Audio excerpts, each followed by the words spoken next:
अस्सलाम वालेकुम।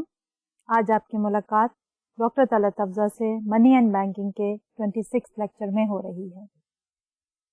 आज का हमारा लेक्चर बेसिकली पिछले ही लेक्चर की कंटिन्यूएशन है। आपको याद होगा कि पिछले लेक्चर में we started talking about the risk for a particular commercial bank. दो इससे पहले we started analysing the balance sheet of a bank and we said what are the total assets of the bank and what are the total liabilities, and the difference between the two is the net worth or the capital of a bank. And afterwards, our main focus on the previous lecture was on the risks which are related to a commercial bank. And there we said why a commercial bank is exposed to a particular type of risk. There are two main reasons for a commercial bank's risk. उनमें से एक reason तो थी हमारी कि our banks are highly leveraged. When we say leverage, we are talking about the financial leverage, the composition of the funds which is available to finance the total assets. There are two main sources of funds to finance the total assets. One is the liabilities or the debt, and the other is the equity. When we look at the businesses of a particular bank, on the liability side, most of the liabilities of a particular bank are the bank deposits.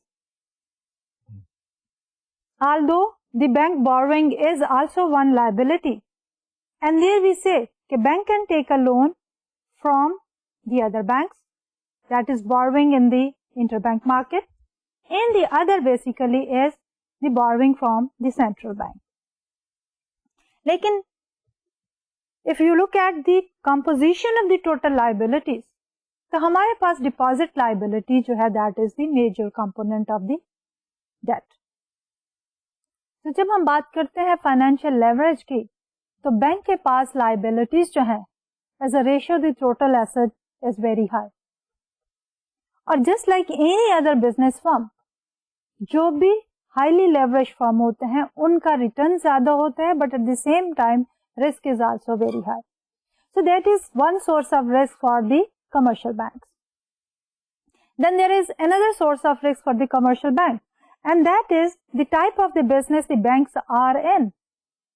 Basically, what is the major function performed by the commercial banks? That they accept the deposit and they make the loan. And the rate on the deposit is lower than the interest rate charged on the loans. And the difference between the two is the profit for the bank. But of course, this line of business also leads towards the generation of risk. There is every possibility that some of the borrowers will not be able to repay the loan. So these are the two major sources of risk for a commercial bank. Now we can categorize these risks into four main categories. And we said that one major category of the risk is the liquidity risk. The liquidity risk, what we mean here is that if the depositors, they try to withdraw their funds. And now, if the bank is unable to provide them with the sufficient fund, the bank has a shortage in the liquidity, then it may create a panic.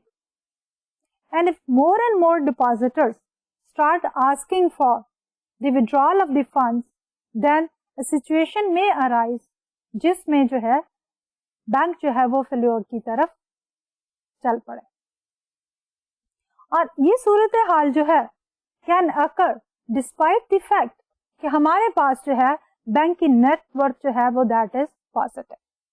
तो अब हम इस risk को, जिसे हम liquidity risk कह रहे हैं, किस तरह मैनेज कर सकते हैं. वन वे इज कि if the bank has excess reserve on the asset side of the balance sheet, हमारे पास जो है रिजर्व इज वन हेडिंग. अब रिजर्व जो है हमारे पास दो तरह के होते हैं. One is the required reserve, जो कि central bank of any country जो है basically instructs all the bank to maintain that reserve ratio. तो रिक्वायर्ड रिजर्व के अलावा अगर हमारे पास एडिशनल रिजर्व जो है बैंक के वॉल्ट कैश में मौजूद हो या सेंट्रल बैंक के पास मौजूद हो, तो we call them as the excess reserve. तो in case of the withdrawal, what the bank can do is very comfortably, if the excess reserves are available, the bank can meet the demand of the withdrawal from the excess reserve and there is no problem. But basically these excess reserves, they have a cost because the reserves, they do not earn any interest and it has the opportunity cost of losing the interest. But at the same time, the benefit is that the liquidity risk is minimized. In a scenario where the bank does not have the excess reserve, then how the liquidity risk can be managed? Now there are two approaches to manage the liquidity risk. One approach is through the asset management and the other approach is through the liability management. कि bank जो है अपने asset side of the balance sheet को देखते हुए ये देखता है कि किस तरह जो है वो विड्रॉल की रिक्वेस्ट जो है वो मीट की जा सकती है। तो एसेट साइड के ऊपर हमारे पास एक तरीका कार ये है कि वी सेल द सिक्योरिटीज, कि बेसिकली हमारी जो सिक्योरिटीज हैं they are the assets from the bank's point of view. तो bank can very comfortably sell some of the securities because most of these securities are the government securities. So they can readily be sold in the marketplace. So the bank can sell these securities and meet the demand for the withdrawal. But by selling the securities, the total assets of the bank, they decline. So the size of the bank decreases. The second approach or the second alternative for using the asset side of the balance sheet is by reducing the loan. The bank can sell certain portion of the loan or the bank can simply refuse to renew some of the loans. But again, when the size of the loan decreases, the total asset side of the bank also shrinks. There is the second approach and that is managing our liquidity risk with the help of the liabilities management. अब liabilities management में हमारे पास क्या है liability side पे? एक तो है हमारे पास deposit और दूसरा है हमारे पास the loans or the borrowing from the other banks or the central banks. तो bank can meet the liquidity requirement by accepting or attracting more deposits. कि बैंक जो है वो एक सीडीज जो है सर्टिफिकेट ऑफ डिपॉजिट वो इश्यू करे and try to sell it in the market और उसकी प्रोसीड से विड्रॉल की रिक्वेस्ट जो है वो पूरी की जा सकती है। दूसरी तरफ हमारे पास एक और भी है कि bank can borrow additional funds from the other banks और फ्रॉम द सेंट्रल बैंक। तो लायबिलिटीज मैनेजमेंट में हमारी total asset side of the bank जो है दैट रिमेन्स द सेम, उसमें कोई चेंज नहीं आती। रादर हमारी लायबिलिटी साइड जो है वो चेंज होती है but the total size remains the same. तो ये तो था कि how we can manage the liquidity risk. उसके बाद हमने बात शुरू की अबाउट द क्रेडिट रिस्क कि credit risk is the possibility और द प्रोबेबिलिटी और द लाइक्लीहुड कि हमारा जो बॉरोवर है जिसको बैंक ने लोन एक्सटेंड किया है will not be able to repay the loan. Now this risk here can not be taken care of by diversification. Reason being कि some of the banks who are specializing in certain area for the extension of the loan, they cannot use the diversification technique. Then what can be done? आप recall करें कि when we were talking about the bonds, we started talking about the bond rating agencies. And we said that these bond rating agencies, they rank the bonds and they assign certain letter grades based on the credit worthiness of the issuer. Similarly, here we can go for the credit rating analysis. And how we can do that? Based on the past information, we can undertake certain statistical analysis and we can try to see कि हमारा जो creditor है उसकी trustworthiness क्या है. अब credit ही के सिलसिले में हमने बात की थी कि देयर कैन बी वन और टू प्रॉब्लम्स. एक प्रॉब्लम थी हमारी एडवर्स सिलेक्शन की और दूसरी प्रॉब्लम थी हमारी मॉरल हैजर्ड की. अब ये क्रेडिट रेटिंग एनालिसिस जो है that tries to solve the problem of the adverse selection. But what about the moral hazard कि वंस के loan has been taken, what is the guarantee कि borrower is going to use the funds for the purpose for which he or she has borrowed the funds. तो उसके लिए हमारे पास क्या technique available है? उसके लिए we suggested कि one way is the monitoring. The bank can go for the monitoring of the loans once the loan has been extended to a particular borrower.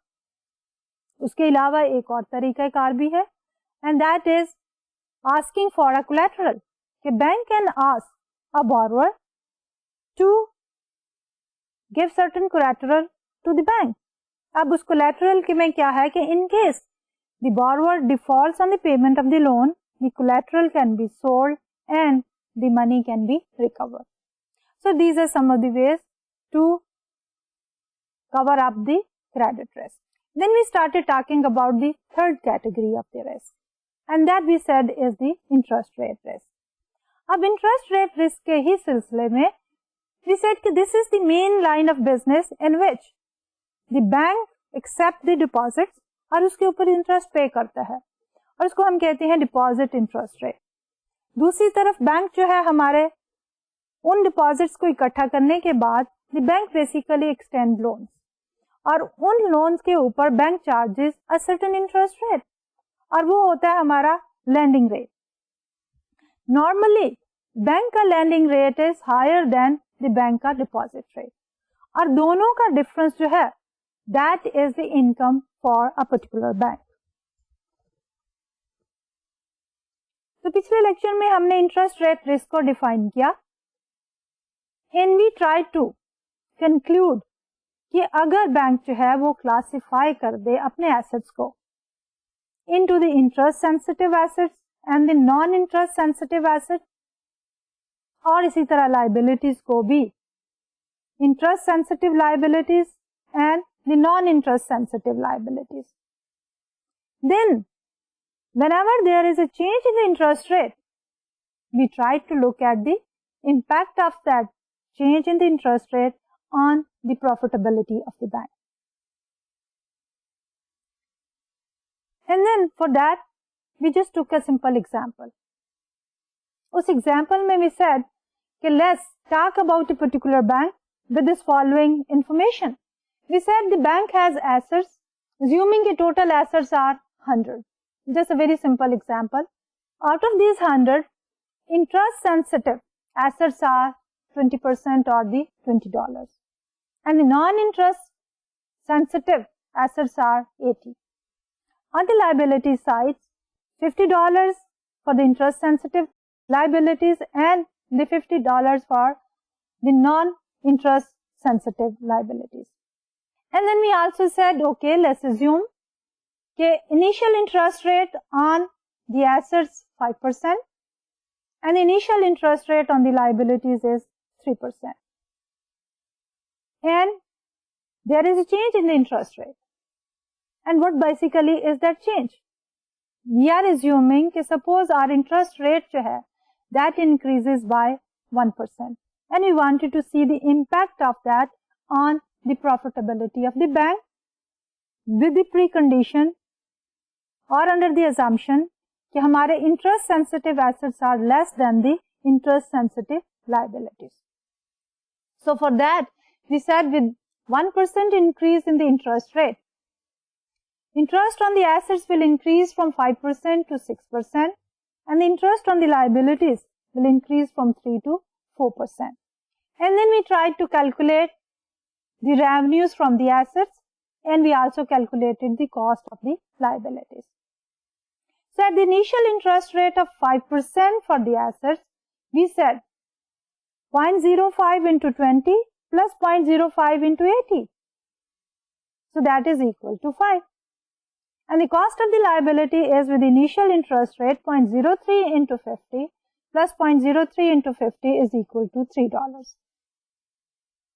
Now after the change in the interest rate, the revenue from the assets will be, now the new interest rate is 6 and it is going to affect only the interest sensitive assets, which is 20. So we have 0.06 multiplied by 20 plus 0.05 because 80% are not interest sensitive. So 0.05 into 80 and that is total 5.20. On the liability side, 0.04 because the 50% are the interest sensitive, 0.04 into 50 plus 0.03 into 5 gives us 3.50. So having calculated these two, cost and the revenues, with the assumption of 20% interest sensitive assets and the 50% interest sensitive liabilities, we would like to see the impact of the increase in the interest rate on the profits. And that we have done next. The profits at the initial interest rate is equal to $5 minus $3 is equal to $2 per $100 in assets. Profits after the initial interest rate change is equal to 5.20 minus 3.50 is equal to 1.70 per $100 in assets. So what we see here is, with an increase in the interest rate by 1%, our profitability of this bank has decreased from 2 to 1.70. Now the same analysis can also be seen with the help of another approach, जिसको हम कहते हैं gap analysis. So the gap analysis highlights the gap or the difference between the yield on interest sensitive assets and the yield on the interest sensitive liability. Can we see what is the gap between the interest sensitive assets and the interest sensitive liabilities? And then we multiply this gap by the information, the change in the interest rate. So multiplying the gap by the projected change in the interest rate yields a change in the bank's profit. So for that, we have undertaken the gap analysis for our example at the lower portion of our example. So gap between interest rate sensitive assets and the interest rate sensitive liabilities, that is equal to interest rate sensitive assets are 20 minus the interest rate sensitive liabilities of 50. The gap is equal to minus 30. We take this minus 30 and then we multiply it by the change in the interest rate, which is 1%. So multiplying this minus 3 by 1% gives us a decrease in the profits, and that decrease is exactly the same which we have calculated previously at the upper portion of our table, that 2 to 1.70 is a decrease of 0.30, and the same results we can get by undertaking the gap analysis. Now how the bank can manage the interest rate risk? Of course, managing the interest rate risk is through keeping a balance between the interest sensitive assets and the interest sensitive liabilities. And how we can go about it? Okay, banks can manage interest rate risk by matching the interest rate sensitivity of the asset with interest rate sensitivity of the liabilities. Specifically, purchase short-term securities to match the variable rate deposits, because the variable rate deposits means that as and when the market interest rates are going to go up, what is going to happen? You have to pay higher interest on your deposits.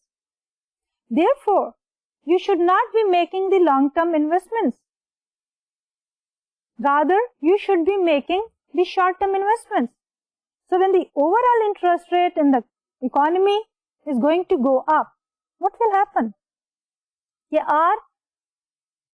For the flexible interest rate on the deposit, the rate is going to go up. So the short term maturities, after the maturity, those loans will also generate the higher interest. So this is one approach to take care of the interest rate risk. So what else is available? So make long-term loans at floating rates. Instead of making a long-term commitment with a fixed interest rate, that you're giving a long-term loan, you're charging a fixed interest rate. What will happen? If the market interest rate goes up, since you have made the fixed interest rate loan for a longer period of time, you cannot change that interest rate. So the bank's revenues will be lower than the market interest rate. So what is the alternative?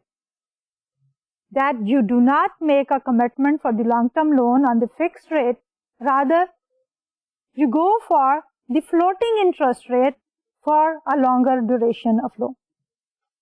But of course it has a side effect. It has certain drawbacks. And that drawback is, suppose a borrower has taken a loan for 10 years, but the interest rate is variable interest rate, which is changing with the change in the market interest rate.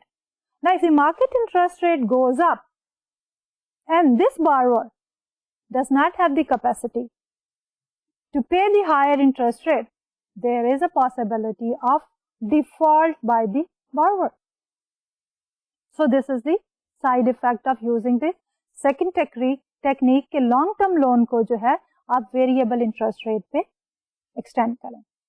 Next we go for another category of risk जिसको हम कह रहे हैं trading risk. Now in today's world, most of the businesses are trying to reduce the risk through diversification. And so are the banks. The banks now, they are trying to diversify by entering into the trading business. Some of the banks, they have this separate section for the trading, and some of the banks, they have one specialized person who is undertaking the trading businesses for the bank. अब trading से क्या मुराद है? The bank जो है takes a portion of the deposit and try to generate income by investing into the stocks, equities, the debt instrument or the derivatives. The objective is to diversify and also earn certain return on that particular investment. When bank enters into such type of business, what happens? There is every possibility that with the change in the market conditions, the value or the price of these investments may decrease. अगर market जो है, stock market in general, is not performing well, so will be the value of the portfolio which this particular bank is holding. So overall, slowdown in the stock market can bring the value of the portfolio down. So what basically is this solution for that? The solution for that is कि क्योंकि जब market value जो है वो नीचे आती है, तो बैंक जो है by entering into the trading business may end up having the losses, and those losses will be the capital loss. कि अगर bank now will try to sell these assets, stocks and the debt into the market, उनको जो revenue मिलेगी that will be less than the purchase price. So what can be done? How can a bank minimize this trading risk? There is one way out कि you limit the activity level for the bank. कि bank जो है इतने percentage से ज़्यादा जो है वो ट्रेडिंग एक्टिविटी में इन्वेस्ट नहीं कर सकता. और if there are more than one individual trading managers involved, तो आप you put a limit कि इससे ज़्यादा एक इंडिविजुअल जो है can not invest in the stock market और in the bond market. So this basically is the trading risk. After the trading risk there are certain other categories of the risk. कि ये तो हमारी 4 major हमने categories define कर दी हैं. एक है हमारा सबसे important liquidity risk, which basically relies on the smooth functioning of the bank. और अगर डिपॉजिटर्स की डिमांड जो है वो मीट नहीं कर सकता बैंक, लिक्विडिटी जो है is low, there is every possibility कि हमारे बैंक जो है वो that enter into a very tough scenario. उसके बाद दूसरी तरह का रिस्क हमने बात की है, which is the credit risk, the possibility of the non payment by the borrower. उसके बाद हमने बात की इंटरेस्ट रेट रिस्क की, कि change in the market interest rate may bring losses for the bank. And finally we talked about कि हमारे trading risk जो है by investing in the stock and the bond market, the banks may enter into the capital loss. Now, other than these 4 major categories of the risk, there are certain types of risk. For example, एक prominent type of risk जो है, that is the foreign exchange risk. कि if the banks are involved in the foreign currency, the banks are accepting the foreign currency deposits, and if the bank is also making the foreign currency loans, so there is one possibility that due to the increase in the value of a currency or a decrease in the value of a currency, bank may end up in profits and the losses. But this foreign exchange rate risk is only relevant to those banks who are dealing with the foreign currency accounts and who are also extending the foreign currency loans. इसी तरह there is another category of risk जिसको हम कहते हैं sovereign risk. अब उसमें यह है कि if the bank has branch in another country and then the attitude of the foreign government, the policies of the foreign government, they definitely have a very strong effect on the riskiness of that particular bank. अगर जो उस मुल्क की government है where our bank is having a branch, they have more favorable environment for the foreign banks, then the risk is less. But if the bank is facing strict regulation from the host government, then the risk definitely increases. Overall economic condition of that particular country also affects the working of our commercial bank. Other than these two risks, we also can talk about a risk which is known as the operational risk. अब ये operational risk जो है is a kind of risk which is relevant to the bank related to the operation.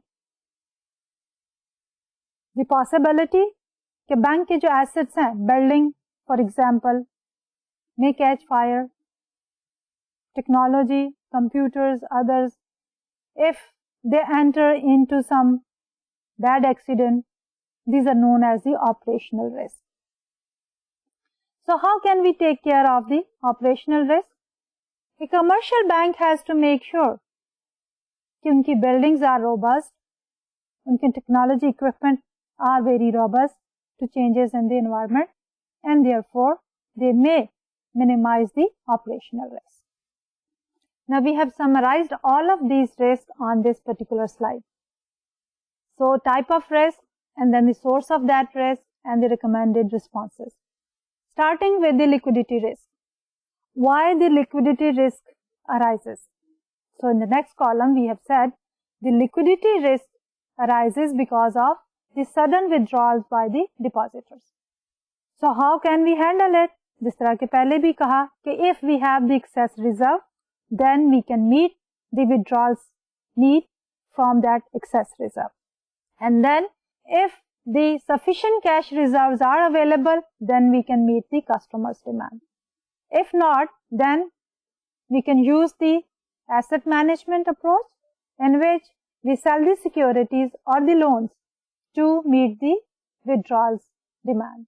But of course, there is a side effect, and that is the asset management will contract the size of our balance sheet. And lastly, we can also use the liability management, in which we are going to attract more deposits, and by the attraction of the more deposits, we are going to maintain the same size of the balance sheet. Now, the next type of risk is the credit risk. And what is the source of that risk? The source of that risk is the borrowers are unable to make the repayment. So, the default by the borrowers on their loans. How can we manage them? What are the recommended responses? We need to diversify it in order to spread the risk. Number 2, use the statistical models to screen for credit-worthy borrowers. And finally, we need to monitor in order to reduce the moral hazards. And then we talk about the interest rate risk. What is the source of this risk? Okay, if there is a mismatch in maturity of assets and liabilities coupled with a change in the interest rate, then it will lead towards the interest rate risk. What are the recommended responses? Closely match the maturity of both sides of the balance sheet, assets as well as the liability. Number 2, use the derivatives such as the interest rate swaps. And finally, we talk about the trading or the market risk. And what basically is the source of risk? The trading losses in the bank's own account due to the changes in the market condition. And what are the recommended responses? Closely monitor traders using risk management tools, including the value at risk. तो ये value at risk is the same approach. जब हम risk की बात कर रहे थे, we said one is the standard deviation and the other is the value at risk. Now, अब हम बात करना चाहेंगे about the globalization of the banking. Now, हम में से हर कोई from the start of the 20th century had been listening about or talking about the globalization. And what is this phenomenon of globalization? कि overall, since the beginning of the 20th century, हमारे trade में barriers जो हैं वो कम हो रहे हैं. There is sharp increase in international trade, crossing of the national boundaries by the goods and services. This is quite logical कि अगर हमारी goods and services are crossing the boundaries, there is an immediate need कि हमारी financial services जो हैं, they should also be crossing the national boundaries. In other words, we will be talking about the globalization of the financial systems or the globalization of the banks as well. Because one major component of the financial system is the bank. So when we talk about the globalization of the banks, what do we think about and what we have experienced? There are 2-3 different methods through which the banks have crossed the national boundaries. In one common type of crossing the national boundary is when a bank opens a branch in another country. For example, if we look at Pakistani scenario, we have the Citibank, we have the ABN AMRO Bank and other foreign banks. They have crossed the national boundaries. That is the globalization of the banks. There can be another possibility, and that is creating an international banking facility, IBF.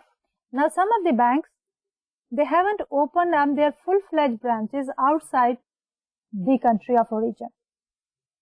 Rather, what they have done is they are providing services to the foreigners in a way that they are accepting the deposits in the foreign currency and they are also extending the loans in the foreign currency.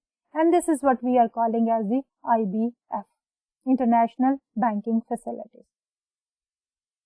There are certain other methods as well in which we can say that globalization of the banking has taken place, and that is creating an EDGE Act subsidiary in which a bank is entering into international banking activities. They are borrowing from other international banks. They are participating in the consortium of international banks. And this again is an example of the globalization of the banking. And finally, purchasing a controlling interest in a foreign bank. Instead of opening up a new branch at a larger level, and then there is a contrast on the small scale. IBF, International Banking Facilities, that means accepting the deposit in the foreign currency and then extending loan in the foreign currency. The way in between is also there. That is, instead of having 100% ownership of a bank in a foreign country, a bank can enter into a foreign country by purchasing a local bank and getting a controlling share of the local bank, means more than 50%. And that is being done in world over. And there are so many examples even in Pakistani market where the local bank has been purchased by the foreign investors. So this is another example for the globalization of the banking. Now the growth of this international banking has an economic impact. And what basically is that economic impact? आपको याद होगा कि जब पहले भी हम importance of the banking and the financial system की बात कर रहे थे, हमने ये कहा कि एक healthy financial system is a prerequisite for a growing economy. अब अगर हम economy को with a larger perspective, a globe ले लें, and if we have an efficient global banking system, efficient global financial system, what is going to be the result? Result, of course, will be the growth in overall global economy. Some of the countries experiencing more growth and some of the countries experiencing less growth. But on average, the globalization of the banking system will increase efficiency and will help to achieve the higher level of economic growth. And how is that possible? How can we justify it? With the globalization of a banking, a borrower sitting anywhere in the world, be it in Pakistan or any country in Europe or North America or Africa, anywhere in the world, with the globalization of the banking now has access to the borrowing facility. Now this borrower naturally will like to borrow where the cost of borrowing is low. And in order to attract this borrower, the global banks, international banks, they will compete among themselves.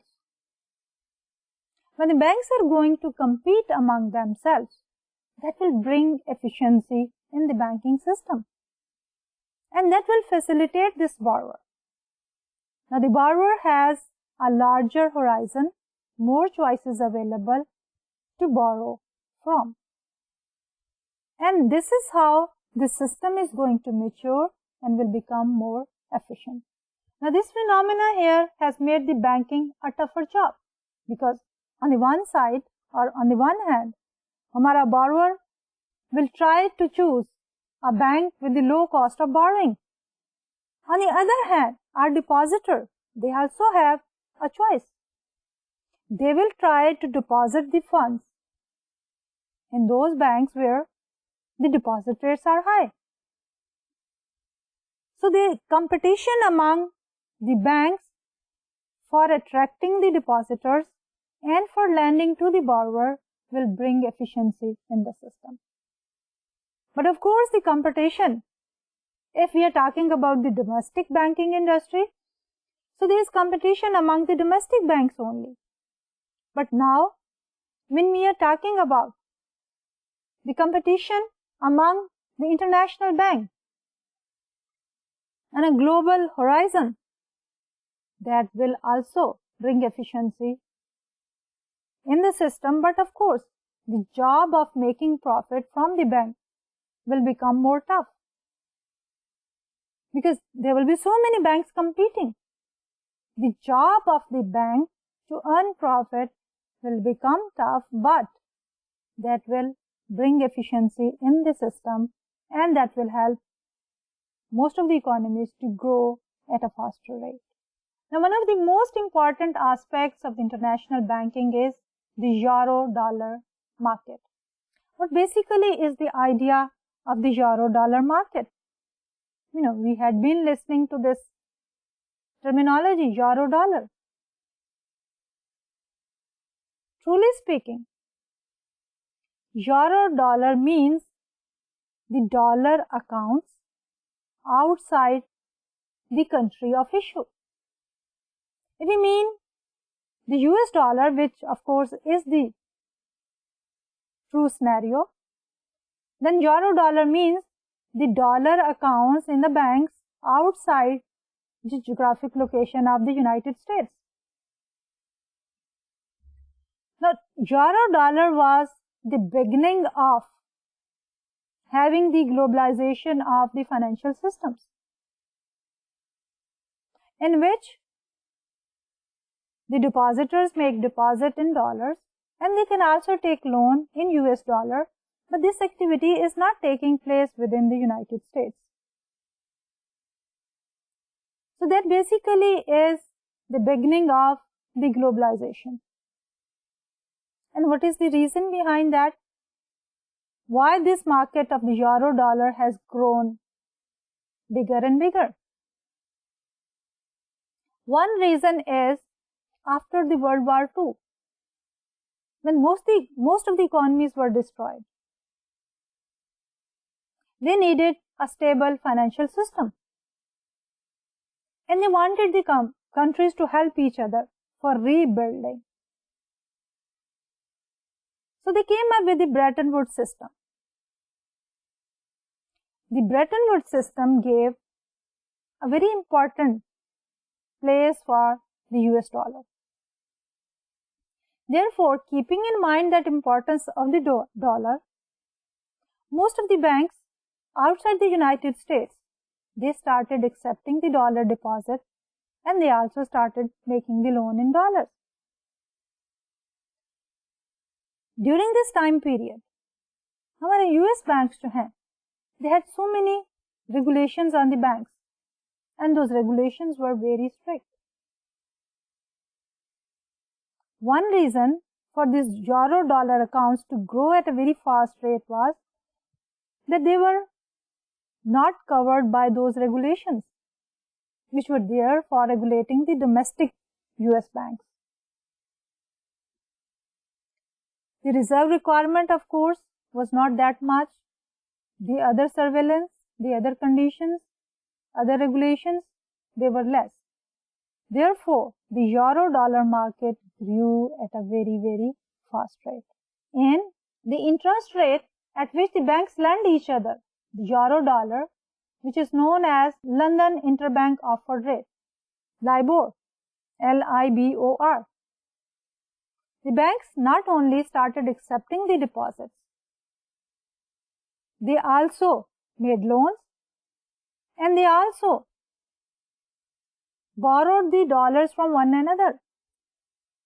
So the interest rate which one international bank charged from another international bank for the euro-dollar is known as the London Interbank Offer Rate. And that LIBOR became the standard for so many other interest rates. Even today you can hear about कि आपका interest rate क्या है? LIBOR plus minus 1%, LIBOR plus 1.5%. So the LIBOR basically has become a standard for that. Now this completes our discussion about the globalization of the bank. Now let's look at very briefly what do we see as the future of the banks. If you look at today's bank, in comparison to the banks in the past, today's our banks are bigger in size. They are fewer in number. They are more efficient. If you look at the history of the bank, initially we had a small size bank and the number of banks were more. But in order to bring the efficiency into the banking system, now we have large size banks, but the number of the banks are very few. Now the banks are not only acting as the intermediary between the borrower and the lender, but they are also providing various other services. Financial holding companies are a limited form of the universal banks. The firms that engage in non-financial as well as financial activities. What basically are our financial holding companies? Because अभी हमने बात की globalization of the bank. What we see as the future of the bank is कि we can have the universal banks. और उन banks की services जो है universally जो है वो acceptable होंगे. अब ये universal banks जो हैं उनको हम क्या financial holding companies की शक्ल में देख सकते हैं. और ये फाइनेंशियल होल्डिंग कंपनीज जो हैं हमारी कौन कौन सी सर्विसेज जो हैं वो प्रोवाइड कर रही होंगी. They will be providing the banking services, insurance services and the security services. In other words कि तीनों एरियाज को हमारी ये यूनिवर्सल होल्डिंग कंपनीज जो हैं वो कवर अप करेंगी. द बैंक्स नंबर 1, उसके बाद insurance companies number 2 and thirdly the investment banking services. So all of these can be provided by these universal holding companies. Now the owners and the managers of these financial firms cite 3 reasons to create them. Number 1, they are well diversified. Number 2, they are large enough to take advantage of economies of scale. And number 3, they hope to benefit from the economies of scope. Future में जैसे हम बात कर रहे हैं इन universal financial companies की जो कि प्रोवाइड कर रही हैं banking, insurance and the security services. What is the justification? The justification of these companies as provided by the owners is number 1 कि they are going to provide you with large variety of services at one place. And when they are providing us with these services, they are of course able to offer these services at a larger scale, and they can be getting the benefit of the economies of scale. When you increase the size of production, and here production is providing the variety of services, then we save on the cost. Per unit cost जो है that will decrease. At the same time, when they are diversifying, they are entering into different lines of activities. What is happening? They can also be utilizing the economies of scope. That when they are enlarging the scope from the banking to the insurance to the investment banking services, they are providing all of these services under one roof at a lower cost. And this is what we call as the economies of scope. So this basically concludes our small discussion on the future of the banks. And that basically concludes our discussion on the future of banks and today's lecture as well. But before I finish, I would like to summarize कि आज के lecture में हमने क्या क्या topics जो हैं वो कवर किए हैं.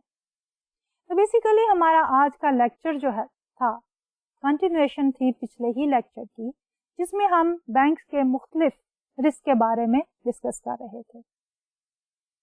उसमें हम बात कर रहे थे कि लिक्विडिटी रिस्क क्या है, कि जब डिपॉजिटर्स जो है वो विड्रॉ करना चाहते हैं अपने फंड्स, अगर बैंक के पास सफिशिएंट फंड्स अवेलेबल हो तो बैंक जो है एक्सेसिव रिजर्व में से मीट करेगा दैट डिमांड. उसके बाद if the funds are not available, the bank has the option to meet the demand through the asset management, but by meeting the withdrawals demand through the asset management will decrease the size of the bank, total assets जो है वो कम हो जाएंगे। दूसरी तरफ अगर bank liabilities management करता है तो उससे size of the balance sheet जो है दैट डज नॉट चेंज। उसके बाद हम बात कर रहे थे क्रेडिट रिस्क की, पॉसिबिलिटी के borrower will not be able to repay, तो उसके लिए हम क्या कर सकते हैं, proper screening out, then monitoring and then also taking the collateral. उसके बाद हम कह रहे हैं interest rate risk. With the change in the market interest rate, what will happen?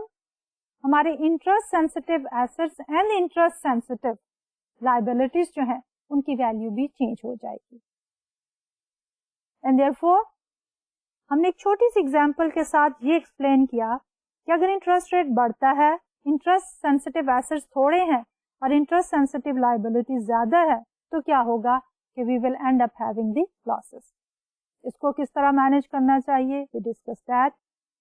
And afterwards we also talk about the trading risk, we talked about the other risk as well. After the discussion on these issues we started talking about the globalisation of the banks, and we said through the globalisation of the bank we expect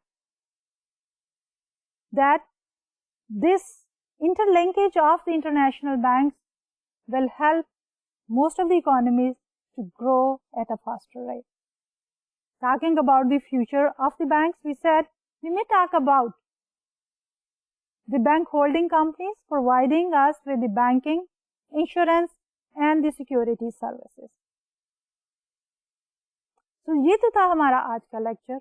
इंशाल्लाह अगले lecture में we'll continue with the same topic। आज के लिए वक्त तलब को इजाज़त दीजिए। अल्लाह हाफ़िज़।